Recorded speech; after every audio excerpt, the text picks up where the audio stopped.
Le fort de la Montagne, des Sulpiciens. Montréal, 1685.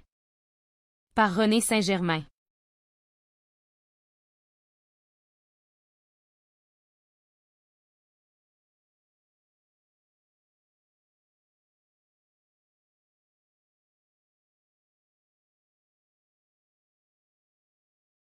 Le fort de la Montagne, fort des Messieurs ou fort Belmont, fut construit sur la montagne en 1685. Dès 1675, plus de 210 Amérindiens vivaient sur le site. Afin de protéger ce domaine, François Vachon de Belmont va faire construire à ses frais ce fort.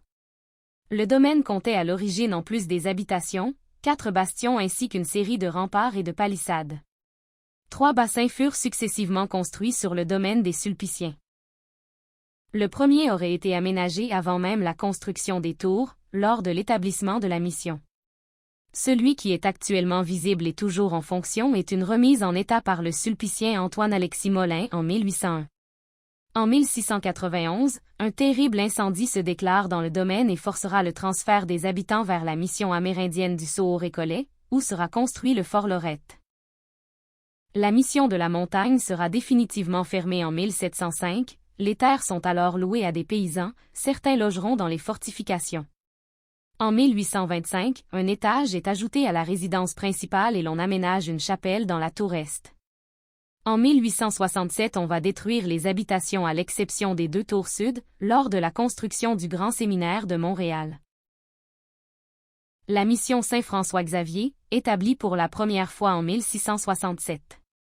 Elle était située dans la partie nord du territoire, à Cantac, maintenant connue sous le nom de la Prairie. D'abord occupée par des Iroquois Wanyut Oneda, convertis, elle s'agrandira rapidement avec l'arrivée d'Onontaga, Onondaga, et d'Agné, Mohawks, apportant avec eux un fort contingent de captifs Hurons, pris lors de la destruction de la Huronie en 1649. Au début des années 1670, quelques familles autochtones s'étaient regroupées dans un petit hameau, sur le versant sud, du Mont-Royal.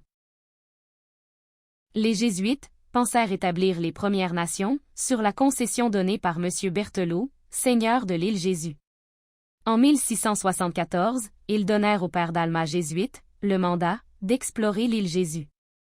Afin d'y trouver un emplacement, propice à l'installation des habitants, de la mission de la Prairie de la Madeleine. Celui-ci explore l'île Jésus, et y produit un plan. Ce voyage cependant, détourna sa communauté d'établir une mission sur l'île Jésus. En 1675, des Hurons de la mission de la Prairie de la Madeleine viennent graduellement s'installer dans le petit hameau, sur le versant sud de la montagne à Montréal. En 1675, les Sulpiciens font borner le terrain et construisent une fortification de charpente, en bois.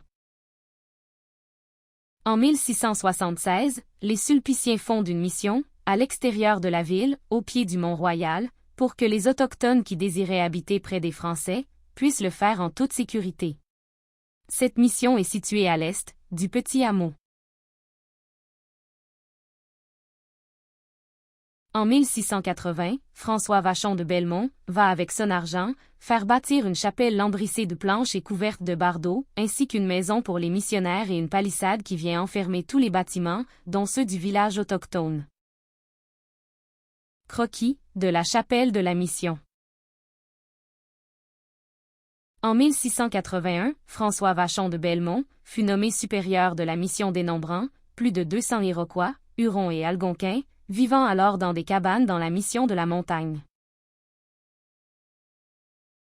En 1684, François Vachon de Belmont, supérieur de la mission, fait ériger un nouveau fort, en maçonnerie cette fois. L'enceinte du nouveau fort mesurait environ 30 mètres de large, par 60 mètres de long, et faisait environ 5 mètres de haut.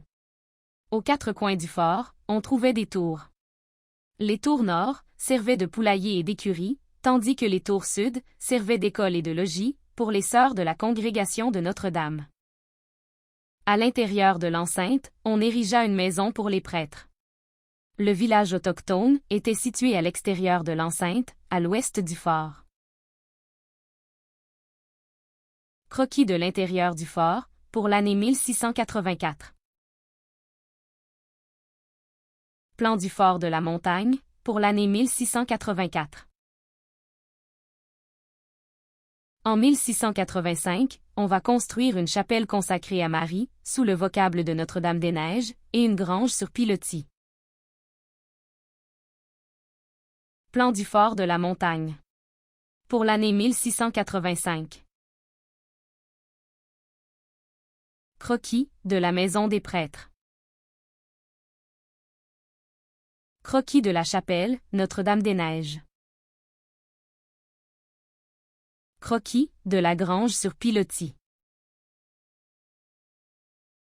En 1692, à l'intérieur de l'enceinte, il y avait une grange, une maison pour les prêtres, et une chapelle consacrée à Marie, sous le vocable de Notre-Dame-des-Neiges. Plan du fort de la montagne, pour l'année 1692.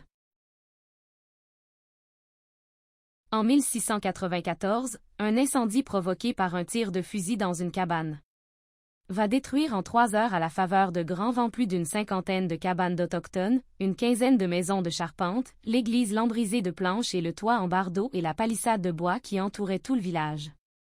Le feu va épargner les bâtiments à l'intérieur du fort en pierre.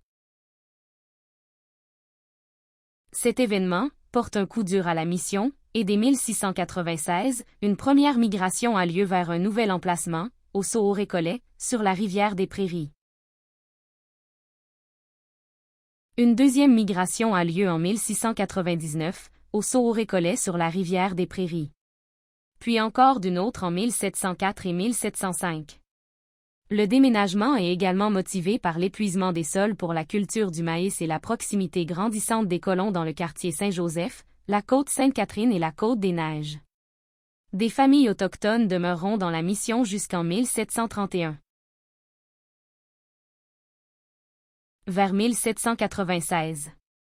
On construisit 2 bâtiments, de chaque côté de la maison des prêtres, et on installa des portes à la grange.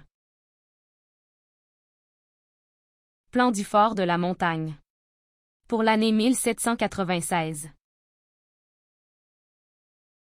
Croquis des nouveaux bâtiments, de chaque côté de la maison des prêtres. Croquis de la grange. Avec ses portes. Vers 1826. On va démolir la chapelle, Notre-Dame-des-Neiges, et ouvrir l'enceinte. Plan du fort de la montagne, pour l'année 1826. Vers 1854. On va construire un 3e étage, à la maison des prêtres. Et un 2e étage, aux 2 autres bâtiments. Plan du fort de la montagne, pour l'année 1854. Croquis des bâtiments, à qui on a ajouté des étages.